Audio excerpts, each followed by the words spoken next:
welcome to another episode of Coffee Can't Fix Everything, where we talk about mental health over a cup of coffee. That's a great show. It's a great title. Especially because I get up at 2 a.m, so it does not fix everything. But today we have Samantha Messy. Right? Am I saying that correctly? I want to Yeah, make sure. yeah. Okay. Samantha, thank you so much for being here with me today. We keep running into each other at all the most amazing events. But it's been so cool to get to know you. Likewise. Like I told you before we started recording, it's the way you build people around you. It's almost like you're born and raised there. When you told me that, I was like, wow, that's a huge compliment. That's amazing. Well, because everybody's like, oh, like everybody's rock you. It's a lot of your heart and what you do. What you pour into, you get back, right? Yeah. So absolutely. So tell me, one, I want to get into your thoughts on the importance of community when it comes to our mental health. But before we get there, what drives you to build community? Like, what is there a thing that you look for? Like, how do you do that? Yeah, I grew up in a big family. There's 8 of us in my family. I'm the third oldest of 8. And I think I've always just my personality is to be a relationship person. So anything that I've ever gone through, any struggle I've gone through or seen, my loved ones go through. Mm-hmm. And even like collectively, when I was a kid, I would watch news in like breaking news crisis stories that changed our country, like 9/11, Hurricane Katrina. Yeah. I saw these pivotal, like kind of a collective trauma. And I really was just taken by how correspondence would be the superhero of the moment, represent communities and how people are being affected by crisis, turmoil. And then they would go and hold the people with power. They go to them and say, what are you going to do about this? This is what people are saying. This is how people are hurting. So what solutions do you have to move us through this? So the news was very influential on me growing up, because I always just thought like, okay, well, now what? Everybody's hurting. We're going through a tumultuous time. So what next? What can we do? And I think that I became just very drawn to who has solutions, who can do something about this. And then after, a major crisis event, how do we heal and navigate the trauma that our bodies carry? And it's through relationships. Yes, and then it's like seeking answers, and it's recognizing your body has gone through a lot and we need each other. We need each other to be transparent and share when we're in pain, and then we also need each other to just create joy. So that, I think, is simply like condensed, is where I just gravitate towards connecting with people, especially change makers, people who want to make a difference in the world, in their community. I really just believe in like hope looks like solutions. And I like that. Because you can't, like, hope is kind of ambiguous, and it can also be sort of just like, okay, well, that's like toxic positivity. Yeah. Right. But hope, when you put it into actionable conversations, it's solutions. Yeah, hope looks like solutions. Don't get stuck in the pain. Don't get stuck in the pain. But do you feel like you're the one that is the glue to that? Like when you're building your community, do you have your own outlet? Do you hold all that in? Because you're the one trying to get people to see the hope and to be there. But like, who's doing that for you? Yeah. Well, I think self-care is really important. That's been like this new relationship with myself that I'm learning. You can't pour from an empty cup.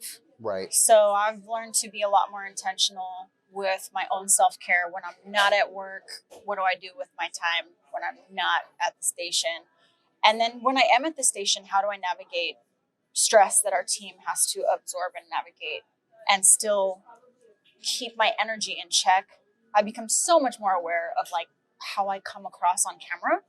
So if I'm having a bad day, if that comes through on camera, it's whoever's watching, they're going to pick up on it. Right. So I've learned to be very, very, very self-aware and just be consistent with my own routine of balance, and also something that has been really beautiful about working in Iowa has just been the community is really a soul soother for me.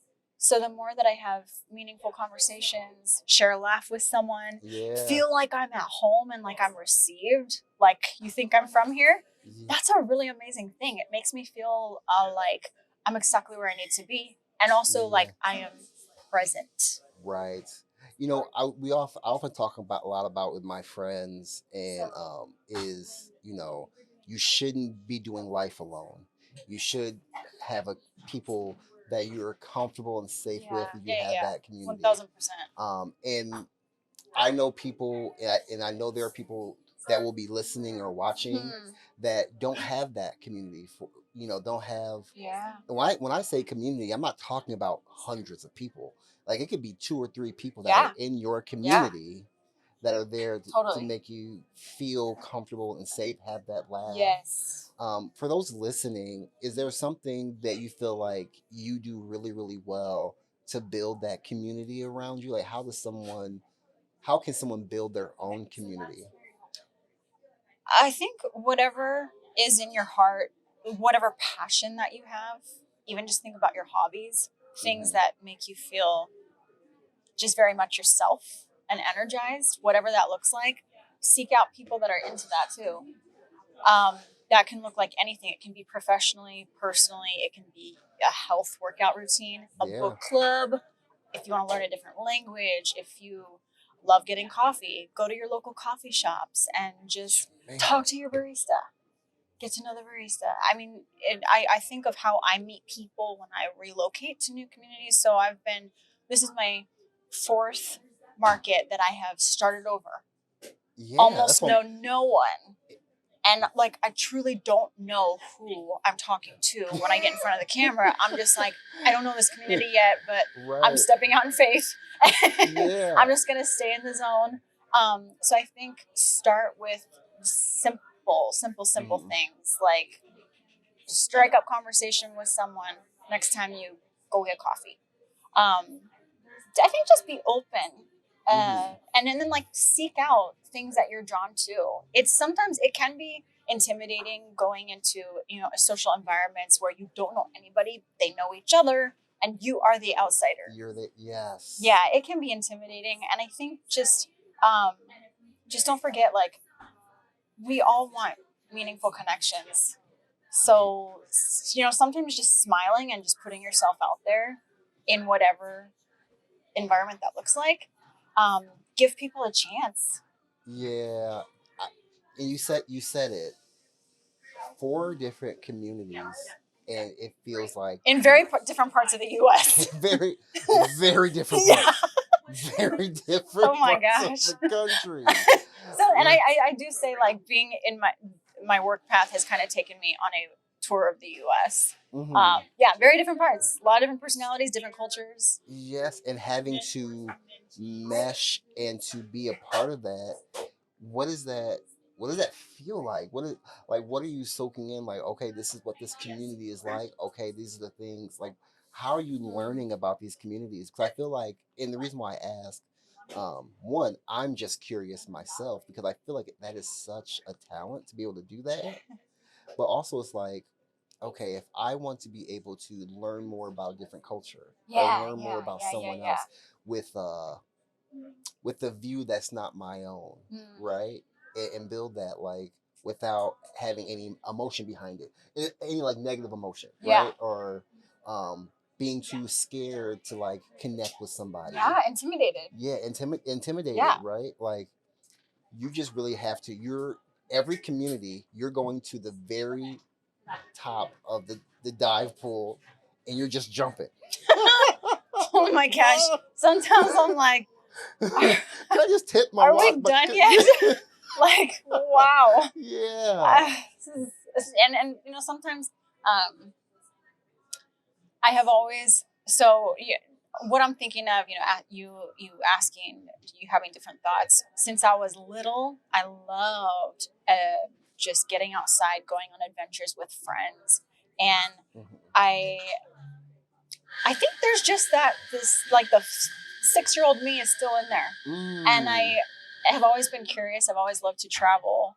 I think that it's kind of an acquired skill or just even a habit. You could call it a habit Right. and just make it more just like, okay, create a habit. And how many days does it take to really create a habit? It's just kind of, what is it, repetition Yeah. and making it a part of a routine. And journalism helped me hugely. And actually, social media is a huge part of how I connect and get to know communities. People are online. Yeah. People talk online. You can learn so much about a community from what's posted online. Groups, events. Journalism really has been instrumental in me learning how to find my people, which honestly, if you're a good person and you care about the world, you're my people. Right. Yeah. Yeah, it's pretty simple. It's really just energy. It's kind of just intentions. So I, as a part of my job in journalism, it was a challenge to figure out how to get connected into a community. Have you ever heard of a fixer? Someone that goes and is basically like a translator for a journalist. It's like who a journalist pretty much relies on to get embedded into community, be there. If they don't speak the same language, you need a fixer. So fixers have to be like the connector. And for me, I don't have a fixer. So thankfully, I've lived in communities where I speak the language. But I basically look around for groups. I scour Facebook. I LinkedIn, Instagram, you name it. I will just seek. Right. And I try to learn the community by seeing what people are talking about, what matters to the community. Where do I find good people? Volunteer groups, dance groups. I love salsa music so much. Okay. Concerts. I love live music. I've become really into farmers markets since I've been in Iowa. That wasn't a thing in other places I lived. Is Farmers markets are huge. And you Huge. can support local and meet local entrepreneurs and talent so easy when you go to a farmer's market. Go to networking mixers where people are there to meet other people. There's so many ways. Social media makes it extremely accessible. And you can just like Google something you're curious about and see where people are coming together for it. Yeah.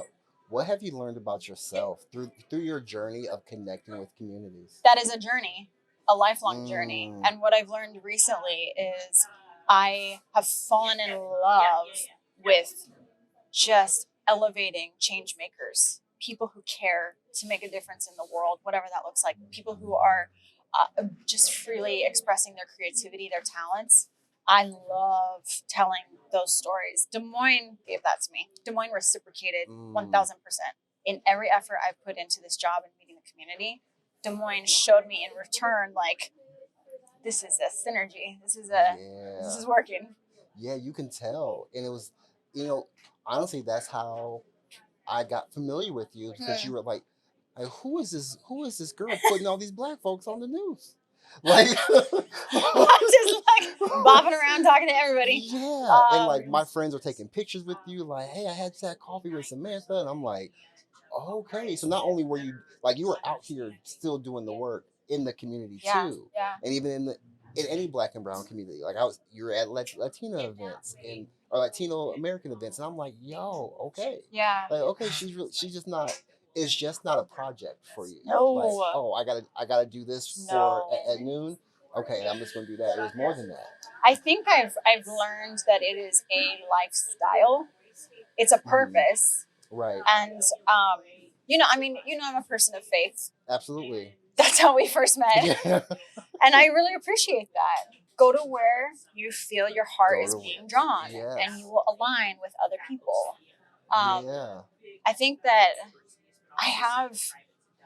I just feel very grateful for finding such a rhythm in just, I feel like my time, I'm using it wisely, and yeah, it's a lot of work, but I feel like I'm a part of something bigger. So I really do feel like I've let God work through me, and it's kind of, it just feels good to be a part of uplifting others, and also like showing others, like helping other people tell their story more like clearly. That's been such a gift. I guess I didn't envision this this shift that I'm in But surrender, surrender to the Yeah. process, and just like when days are hard and you're running on empty, to just, for me, I just go inside and I pray. I go inward, and I pray Yeah. and I try to quiet my mind.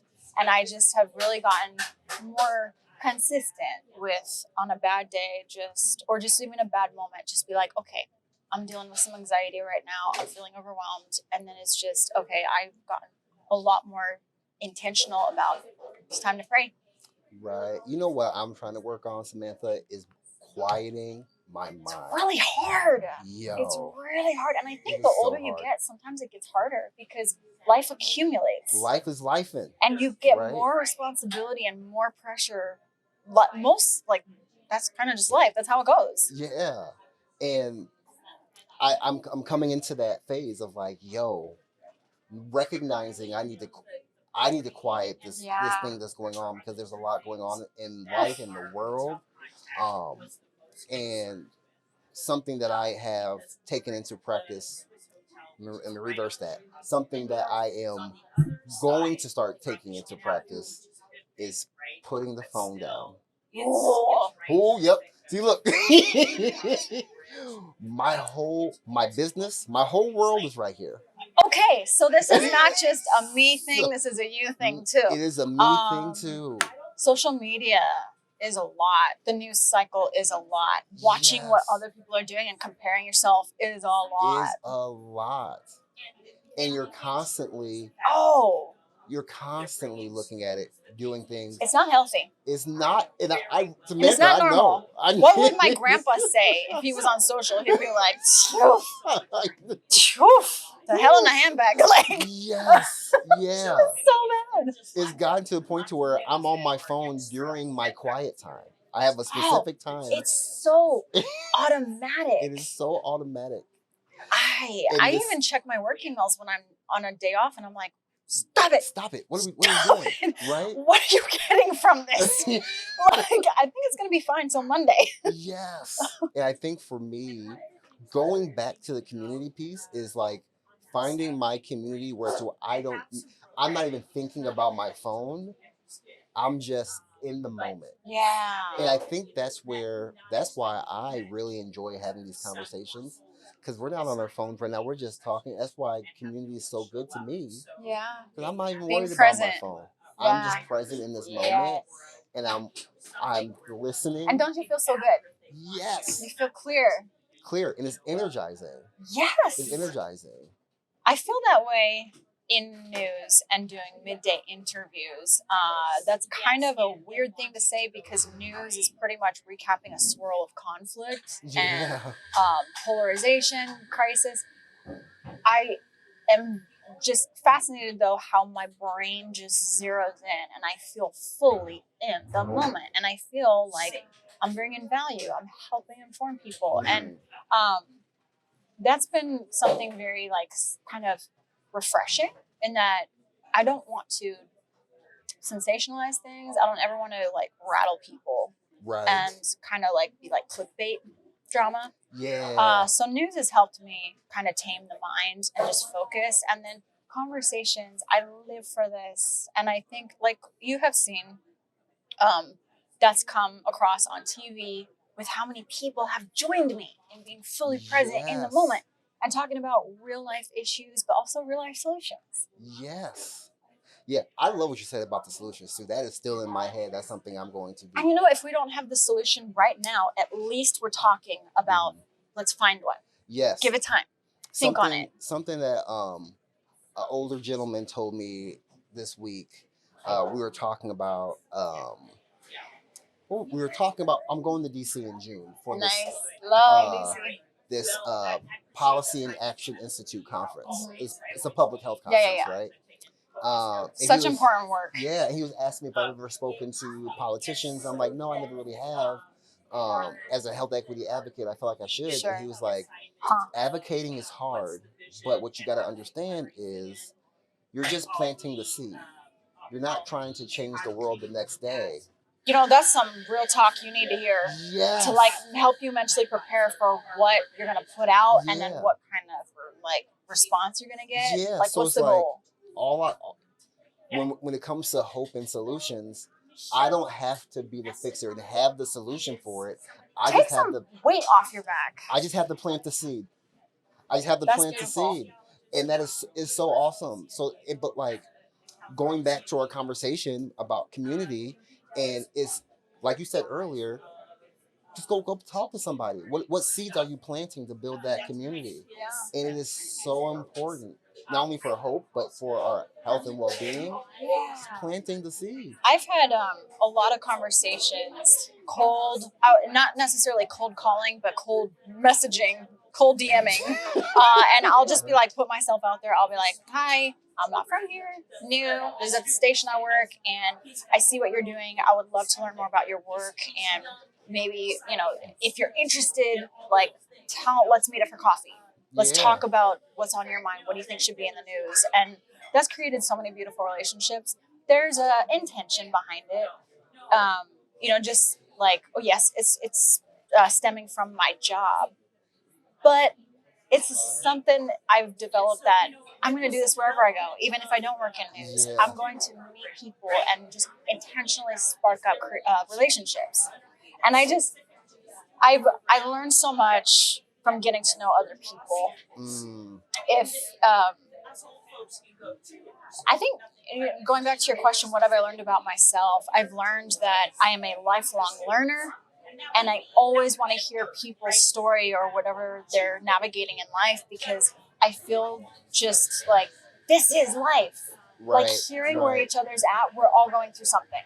Right. And it's like, what stage are we at, and how we'll take care of ourselves and how we navigate what we're going through. And some people like get swallowed up in work and they don't even know what they're passionate about. And that's a really tiring place to be. Exhausting. Yeah. Exhausting. Drain, like you're pouring from an empty cup, and you just got to keep pouring because you need a paycheck. Yep. And I was there. I think a lot of people have been there. I've been there. I get it. I think that's probably the most relatable thing. Yeah. Like, who hasn't been at a terrible job? No. Like, hey, you need to find something to do. Well, you gotta save your soul. Like, and our energy is like so valuable. Mm-hmm. But if you're not in a space that you're feeling fulfilled or just connected, it's really easy to just be like, what is the point? What is the point? Yeah. Oh my gosh, I feel that so much. Samantha, I'm so happy we were able to do this conversation today. It's awesome. Before I get you going, for somebody listening, what is something? What is something you want to tell them about building a community? Like, what are your final thoughts on this topic? Like, what would you say to somebody about building a community? Oh, that's hard. It's hard. I know it's hard. I would just say I have a few thoughts go through my mind, because how I'm like thinking of like how do I answer that? There's been layers to where I am now. Okay, that's life, right? Well, and it's like, especially because the pandemic shut so much of the world down. I went through a very, very, very challenging time. Right when the pandemic started, I was working on the Texas-Mexico border, and I had a coworker commit suicide. Oh. I had a coworker die from cancer and COVID. I was basically losing coworkers around me, and then the world shut down, and all of a sudden I had to provide FEMA paperwork to just be on the roads. I was in the Rio Grande Valley, and that area was extremely all the vulnerabilities that COVID was targeting. Our communities were checked all the boxes. Oh. Morgues were overflowing. I mean, it's graphic, but we all saw the world go through it together. Right. It was just so isolating, and every day I would go to work and I felt like I was like just perpetually running on fumes. And then I got to talk about so much loss, job loss, people dying, people getting sick, people losing their homes. It was just one thing after another. Economy collapsing, this virus is creating long-term complications. And there was just this anxiety so thick in the air. It was a good, I think, 6 months that I was just kind of in this like so isolated. And then what I am putting my energy into is just telling people how much you should worry about.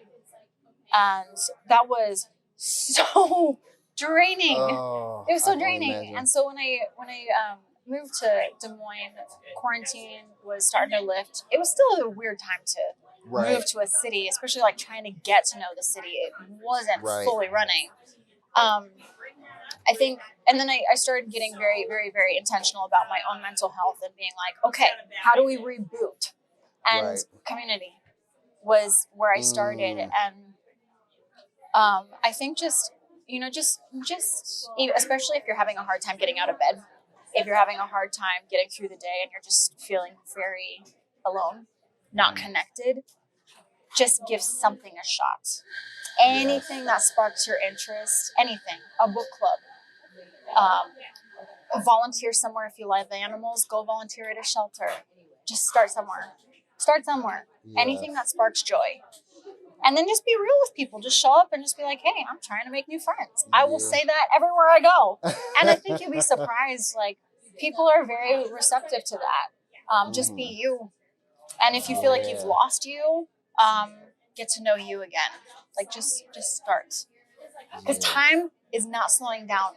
No. It does feel like it slows down when you're depressed, though, and when you're feeling isolated. Time feels like an eternity. So I would just encourage, just follow where your curiosity, where anything sparks your joy. I love Don't that. give up on your hobbies. Yes. Don't give up on your hobbies. And don't give up on yourself. Yo, that part. Yeah. Don't give up on yourself. Yeah. Is it not so easy to beat yourself up and feel like you're not doing enough and you're not where you should be?